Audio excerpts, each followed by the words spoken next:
നമുക്ക് കുറച്ച് രാജ്യങ്ങളും അവയുടെ തലസ്ഥാനവും നോക്കിയാലോ? ഓക്കെ. തുടങ്ങാം. Okay. China, Beijing. America, Washington DC. Italy, Rome. Pakistan, Islamabad. Russia, Moscow. Azerbaijan, Baku. Germany, Berlin. Bangladesh, Dhaka. Afghanistan, Kabul. Japan, Tokyo. Australia, Canberra.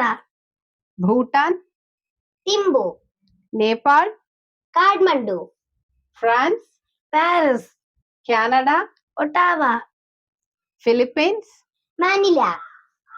Peru, Lima. Israel, Jerusalem. South Korea, Seoul. New Zealand, Wellington. അർജന്റീനയുടെ capital ഏതാണെന്ന് അറിയാവുന്നവർ comment ചെയ്യുക. ഇനിയും കുറച്ച് ചോദ്യങ്ങളുമായി വീണ്ടും കാണാം.